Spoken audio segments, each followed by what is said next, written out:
तर मित्रांनो संगम शेगडी आपण आता जुगाड करून चालवतोय आणि याशिवाय आपण आता पाणी गरम करत आहोत.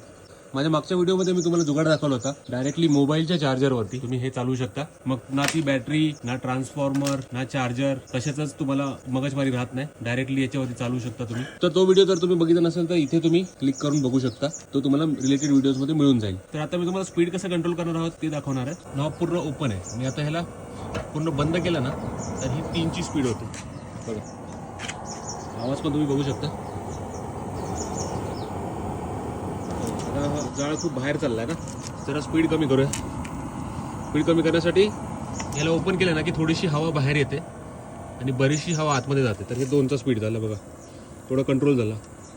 आणि पूर्ण मी जर असं ओपन केला तर बघा 1च्या स्पीडवरती आज चाललेला आहे. तर याच्याद्वारे तुम्ही आरामशीर स्पीड कंट्रोल पण करू शकता. मग आता आपल्याला स्विचची पण गरज लागणार नाही आहे. आपण ह्याने सगळं कंट्रोल करू शकतो. तर स्विच गेला, बॅटरी गेली, ट्रान्सफॉर्मर सगळं गेलं, फक्त मोटर राहिली आहे. त्यामुळे खराब होण्याचा चान्स एकदम कमी झालेला आहे. पूर्ण व्हिडिओ इथे बघा. लाईक शेअर सबस्क्राईब जरूर करा. थँक्यू.